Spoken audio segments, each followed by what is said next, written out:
que dicen lo que sienten, pero es muy distinto decir lo que siento a lo que yo creo que si es que tengo la razón. Entonces, se vuelve importante. Vamos a hablar ahorita en un momento más del tema, nada más los estoy enumerando. El número 4 es proponer y exponer ideas, lo cual también conlleva lo que veíamos en el punto 1, que es ese intercambio, ¿no? O sea, eventualmente yo necesito convencer quizás a mi jefe, o necesito convencer a mis compañeros, o necesito convencer a mi hijo, o necesito convencer a alguien. Entonces, pues tengo que proponer y tengo que exponer ideas. Debe haber una lógica de esas ideas, debe estar bien pensado lo que voy a desarrollar. Un quinto punto, estar dispuesto a negociar a fin de conciliar, lo cual, hablando de una comunicación efectiva, pues conlleva este esquema del que ya se ha hablado, que es ganar-ganar. O sea, el mejor modo de llegar a una negociación, hablando del factor humano, es ganancia mutua. Si hay ganancia mutua, hay alta probabilidad que en un futuro sigamos generando acuerdos, que eso es lo que nos debe de interesar, acuerdos que sean factibles, que eso es otro aspecto también importante. Y por último, el punto número 6, retroalimentar, del cual estaremos también dando algunos tips que nos ayuden a esta precisión. Muy bien, bueno, avancemos. En el intercambio de ideas, bueno, algo que se recomienda es pues elaborar mensajes teniendo en cuenta los códigos y las reglas comunes para el destinatario. De repente me voy a ir hasta cosas básicas que es... luego tenemos cierta terminología, entonces, bueno, poder clarificar esto. 2, hay que controlar con frecuencia la recepción de los mensajes, porque también conlleva que si somos algunos parecidos como agarramos el micrófono y lo soltamos, bueno, pues eventualmente hay que ver las reacciones de la otra persona. Esas reacciones fundamentalmente se ven en la cara, ¿no? Hay que recordar, haciendo un pequeño paréntesis, que en el rostro humano ya hay teóricos muy importantes como Paul Ekman, aquel que generó todo un estudio muy interesante alrededor del rostro y de la comunicación, por supuesto, en esa obra que se llama Human Face, del cual por ahí hasta se generó una serie que se llamó Lie to Me, una serie de tele por paga, de televisión por paga, y que estaba basada justamente en esta lectura que podemos tener del rostro. Entonces se vuelve fundamental el observar. Otro punto es cadenas cortas, con pocos intermediarios, porque luego también nuestro discurso no es lo suficientemente claro. Seleccionar los medios o canales que superen barreras y obstáculos, como pueden ser tiempo, distancia, velocidad. No todas las formas de comunicación son efectivas, tienen ventajas y desventajas. Por ejemplo, lo escrito tiene ventajas, que puede perdurar, que está ahí, ¿no? El famoso dicho es: el papelito habla, pero tiene una desventaja, que lo que mando por escrito regresa por escrito y eso consume tiempo.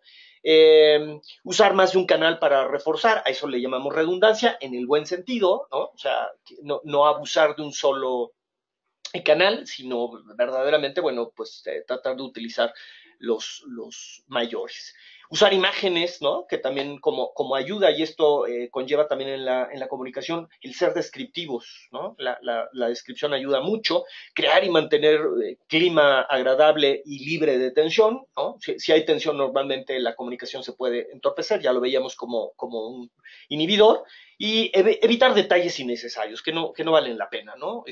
Insisto, eso conlleva una buena planeación de la comunicación. Entramos al punto número 2, que es escuchar activamente. Eso requiere atención y, por supuesto, clarificación. Aquí lo que se recomienda es, bueno, ponerse en el lugar del otro. ¿Y eso qué quiere decir? Ser empático.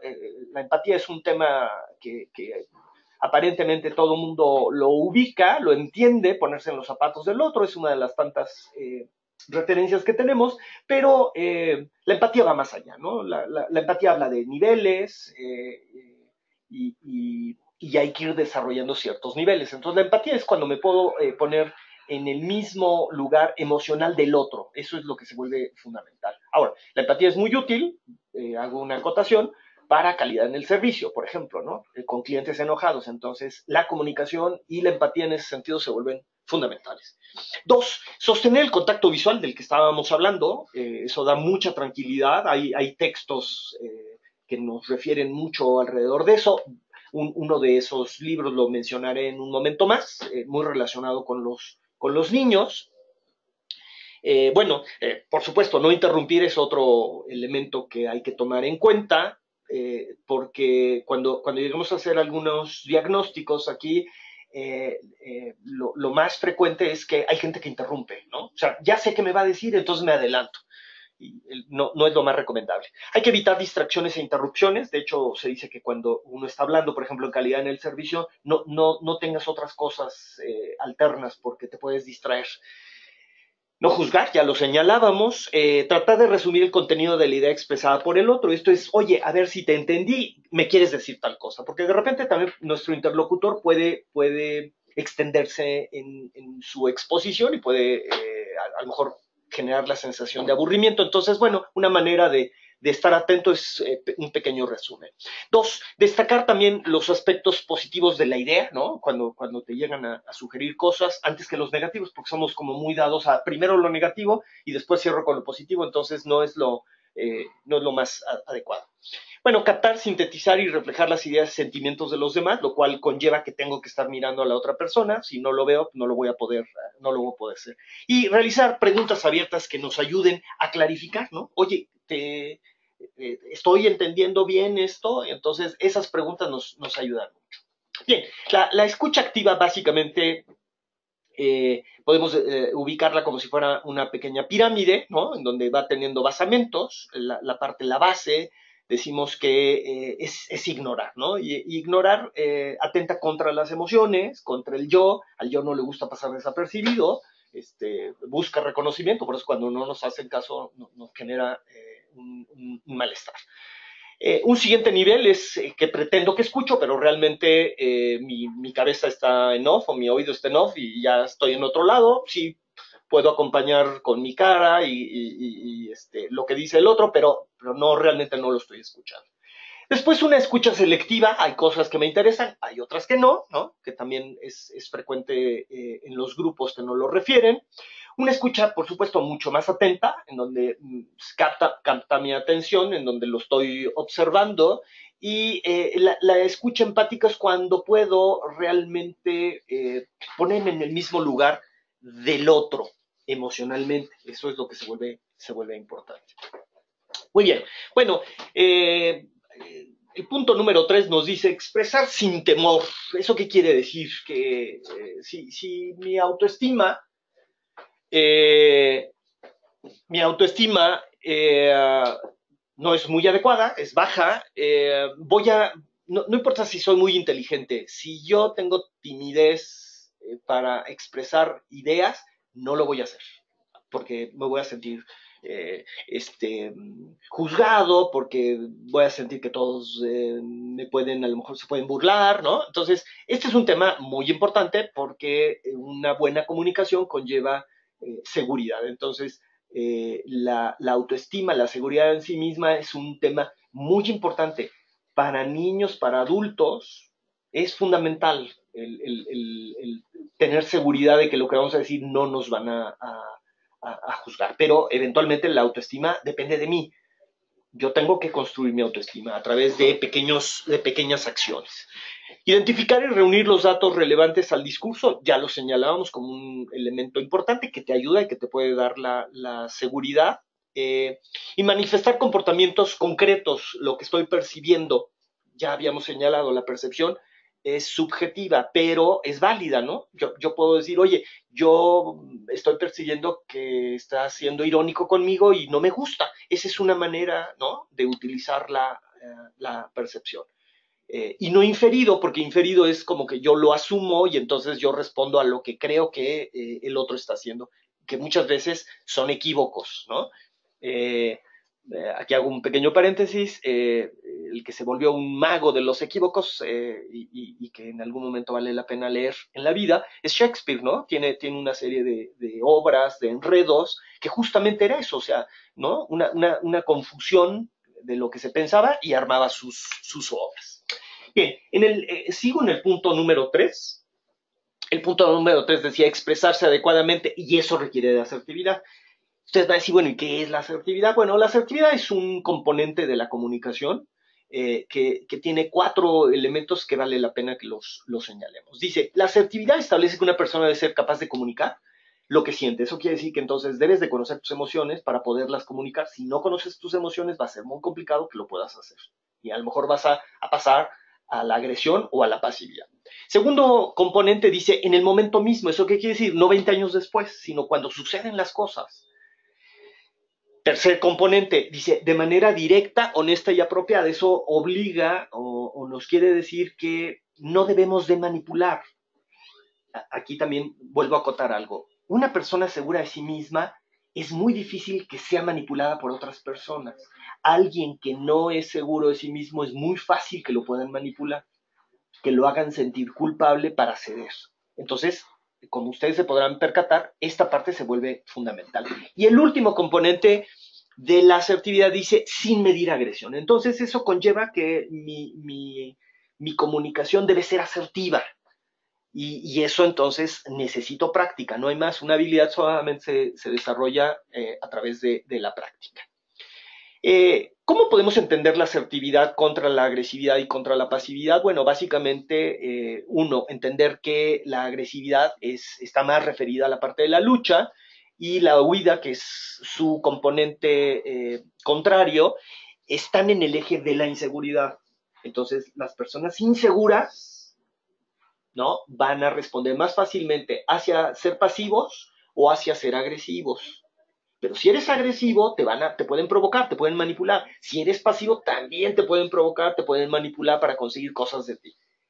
¿Qué quiere decir? Que debemos movernos a la asertividad, y la asertividad requiere pues una tendencia de respeto a ti y a los otros, decir sí, decir no. Por ejemplo, el agresivo le cuesta mucho trabajo decir sí, a todo dice que no. En general, el pasivo, en general, dice sí a todo, le cuesta mucho trabajo decir que no. Son los contrarios, son los opuestos. Y si estoy en cualquiera de estos extremos, más fácilmente voy a tener problemas en un área que se llama conflictos. El pasivo va a evitar el conflicto, el agresivo va a generar conflicto. Ahora, los conflictos hay que enfrentarlos porque los conflictos son permanentes y son inherentes al ser humano, entonces no podemos evitarlos. Más bien, necesitamos herramientas y la comunicación y la asertividad me van a ayudar para resolver los conflictos.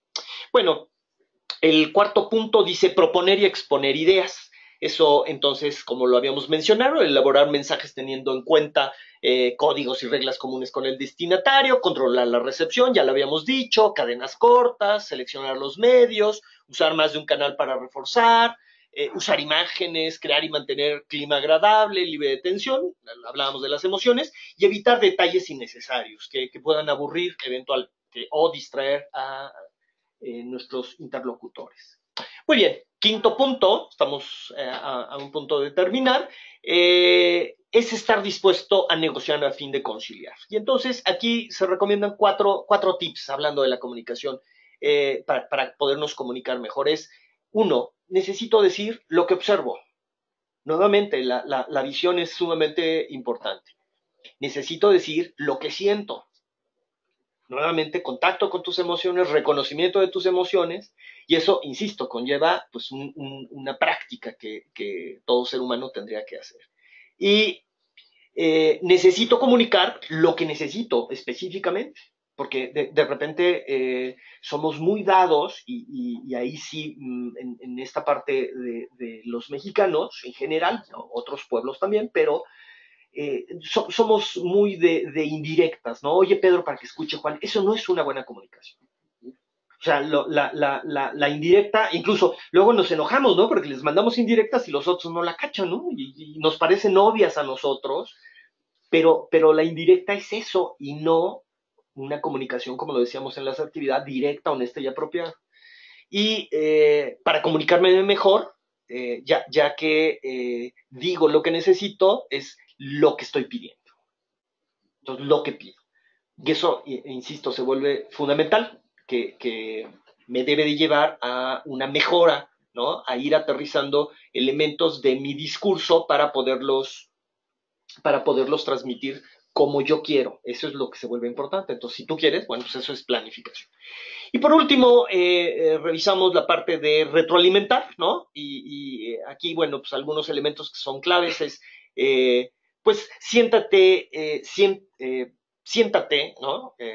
Cuando converses con otra persona, que no se note la prisa o el desinterés, porque le pega las emociones. Recordarán que las emociones son fundamentales para los seres humanos y no nada más para la comunicación, y que se vuelve, en ese sentido, se vuelve importante. Aquí quiero cerrar con un texto que puede ser muy interesante para los que somos papás, pero los que no somos papás también lo podemos leer.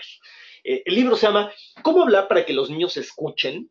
Repito, ¿cómo hablar para que los niños escuchen? Coma, y cómo escuchar para que los niños hablen. Repito, y cómo escuchar para que los niños hablen. La editorial es Diana, son dos autoras, los apellidos son Faber y Maslich.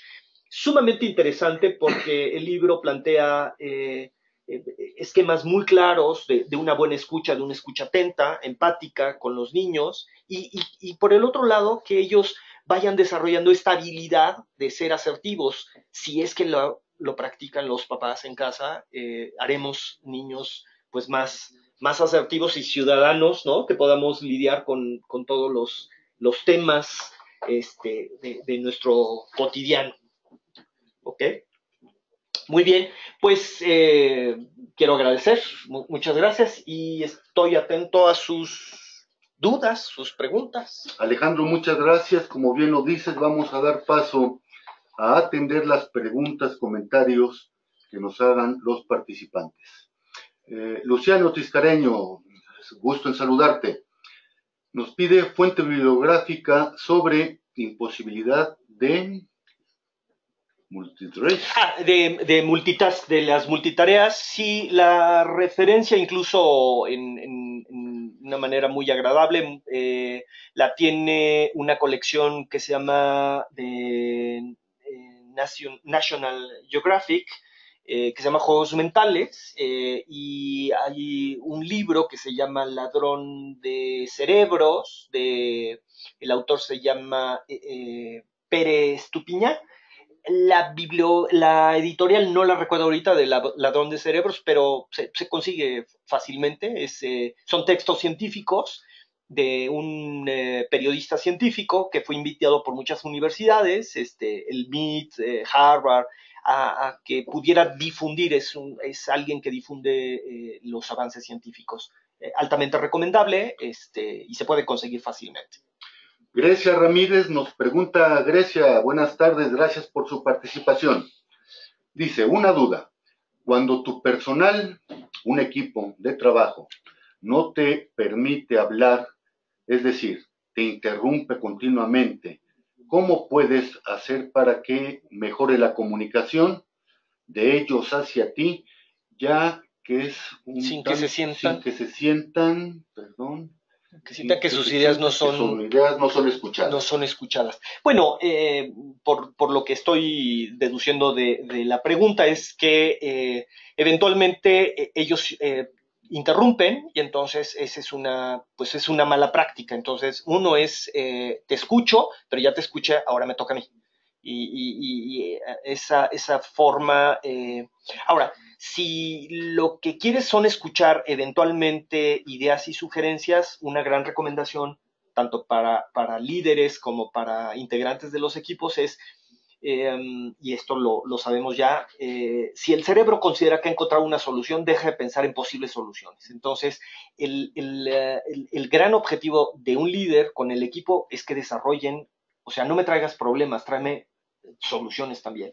Lo recomendable son 3. Bueno, si se pueden más, pero 3 es un buen número. Hernán Cortés nos pregunta, Hernán, buenas tardes, gracias por su participación. Se dice que el 93% de la comunicación se realiza por el lenguaje corporal. ¿Qué piensa al respecto? Bueno, el porcentaje me parece un poco alto. Lo que tenemos es aproximadamente un 53%, pero eso quiere decir que es el 50% de la comunicación, lo no verbal. Ahora, tiene ventajas y desventajas. Ayuda a la comunicación, pero es poco controlable el lenguaje no verbal, ¿no? Gracias, Alejandro. Nos pregunta Jorge Mondragón. Jorge, gracias. Con regularidad me enfrento a situaciones en las que siento que mi opinión puede ser rechazada. Sé que debo expresarlas. No deben decírmelo. La pregunta es, ¿cómo le hago? Bueno, un tema del que estábamos hablando era la autoestima y cómo, aquí el gran reto es cómo empiezo a creer en mí. Hay un viejo dicho que yo llegué a escuchar en la familia y decían que para ser torero hay que parecerlo. ¿Y qué quiere decir? Si lo podemos traducir, que te lo debes de creer. O sea, la autoestima empieza a trabajar en función de que tú te creas que eres capaz, que sabes las cosas. No tienes que ser un sabelotodo, una sabelotodo. Ese no es el objetivo de la autoestima. Pero tenemos áreas fuertes y esas áreas fuertes son las que tendríamos que ir manejando, ¿no? Incluso es poco coloquial lo que voy a decir, pero por ahí se dice, ¿no? Que verbo mata carita, lo cual quiere decir que eventualmente la seguridad que puede transmitir alguien es muy importante. Por eso es que recomendaba el libro de los niños, porque si les damos seguridad emocional, más fácilmente podrán argumentar cosas, ¿no? Aceptar eventualmente, pues que también podemos estar equivocados, no existe la verdad absoluta. Entonces, esa negociación que se vuelve útil, ¿no? Pero la autoestima, yo podría decir que es el megatema, porque es el que se relaciona con la asertividad, se relaciona con el manejo de conflictos, y alguien que es seguro no se deja manipular. Entonces, eventualmente, yo recomendaría, es lo primero que hay que hacer, hay que empezar a trabajar en la seguridad sí, en uno mismo. No entenderla, aquí sí quiero ser muy enfático, como alguien soberbio. El que es soberbio es inseguro. Alejandro, muchas gracias. Hernán Flores nos pregunta. Hernán, buenas tardes. Gracias por su participación. Uno de los puntos que mencionó en su plática es establecer contacto visual con quien estoy hablando. ¿Qué sugerencia me puede dar? Porque a mí me cuesta mucho trabajo. Ok, bueno, como todo hábito y como toda habilidad, pues requiere de pequeños intentos. Insisto, hay que tratar de enfocarnos en nuestro discurso y en la cara. Lo puedo hacer por lapsos cortos, y eventualmente poco a poco iré desarrollando pues esa seguridad. Ahora, lo verdaderamente importante es, si es un tema que nosotros manejamos, eso nos da confianza. Y insisto, la repetición es lo que marca la diferencia para cualquier hábito, cualquier habilidad. Grecia Ramírez nuevamente nos establece una pregunta. Dice, ¿una negociación pierde valor o importancia si es que no se logra en el momento?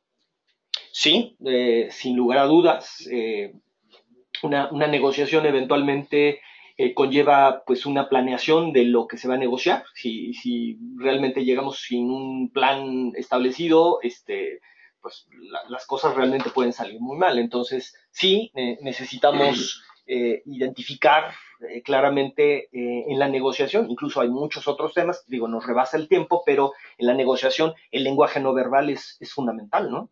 O sea, brazos cruzados, palmas abiertas, o sea, te estaría hablando de mayor apertura o de mayor rechazo, y eso es lenguaje no verbal. Adriana García nos pide que por favor repitas el nombre del libro para los niños. Sí, con mucho gusto. Es cómo hablar para que los niños escuchen. Repito, cómo hablar para que los niños escuchen y cómo escuchar para que los niños hablen. Es un texto que se consigue fácilmente, la editorial es Diana, las autoras son Faber, como la marca de lápices Faber Castell, ¿no? Este es Faber, y la otra autora es Maslich con Z. Mazlich, Mazlich. Muy accesible, el libro no es nada técnico, tiene muchos ejemplos, entonces nos da como elementos de ser asertivo, de inteligencia emocional, de empatía, o sea, los temas de los que estuvimos hablando el día de hoy vienen en el libro de una manera muy amena, con niños que pueden tener desde 6 meses hasta 18 o 19 años. Estimados todos, debemos finalizar esta transmisión. Les recuerdo a todos ustedes que todos los jueves a las 18 horas abordaremos diferentes temas de interés en el ámbito de los negocios. El próximo jueves 30 de noviembre a las 18 horas exploraremos los cambios en materia de reformas fiscales 2018. Los esperamos, inviten a sus compañeros, inviten a sus amigos. Y bien, siendo las 6:40 del día 23 de noviembre, damos por concluido el desarrollo de este webinario. Hasta luego.